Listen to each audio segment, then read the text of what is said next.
Pure zoners have the most trouble with Croagunk because its RNG rolls can circumvent your strategy. I suggest using Pachirisu to put a stop to boulders and tornadoes if you're a zoner like Chandelure or Gardevoir. For the rest of the cast, rush Gunk down so it can't get cute. Let's get the most annoying stuff out of the way first. Thief, Poison Jab, and Gunk Shot are Croagunk's most obnoxious moves. Then there's Poison Sting. Thief's frame data changes depending on whether you have any stat buffs or not. It is normally minus 12 on block, though it can be made safe if it connects late in its active frames. When you have one stat buff, this move goes farther and is minus 8 on block. With 2, it goes about the length of Magikarp Festival's Painted Circle and it's only minus 4. Expect Croagunk to spam this move whenever you are buffed, which can happen randomly when you get poison jabbed.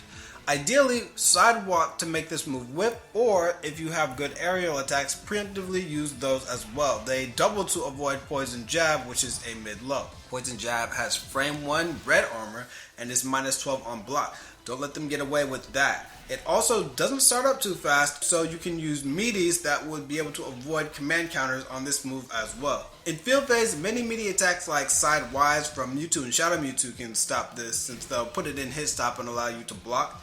In dual phase, attacks like Lucario 6x, Darkrai 5x, and Shadow Mewtwo 6x can be used to avoid it. Gunk Shot is only an issue when it throws out Boulder and Tornado, both of which can outlast counter armor. Besides Pachirisu, there isn't a direct counter to this move once it's out, so I suggest getting in close to make it hard for Gunk to throw out this move in the first place. Poison Sting does a ton of chip damage and it can move Gunk laterally. It is okay to block this attack a couple times, just don't take too much gray life in the long run. 1 hit is safe, 2 is minus 16, and 3 is minus 20. Remember that sidestepping too much can get you hit, especially if they go for the scatter shot, which is safe. Dual phase has one main difference compared to field. You have to deal with jumping Y and 5Y pressure. Here's the breakdown. Jumping Y is a very obnoxious jump that can be done low to the ground and can be made to be about plus 8 on block. The best way to stop this attack is to not be in the range of it. Anti-airing it on reaction is a no-go. However, on block you can immediately backdash to avoid a jab and can even jump and dive kick to beat the 5Y. Outside of that move, you can out-prioritize most of Croagunk's projectiles outside of Boulder and Tornado. Remember that Thief is a low, so if you have an armored low stance, you can chill in that mid-screen. When you see the 6x bounce back move, you generally cannot punish it because of the distance. But if Croagunk does it in its own corner, sometimes you can.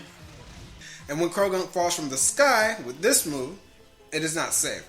Punish that on block. 4YY versus 4YX. It's better to just block it out against this move since the second hit of this pierces and catches backdashes. That's it for Croagunk. Next caller.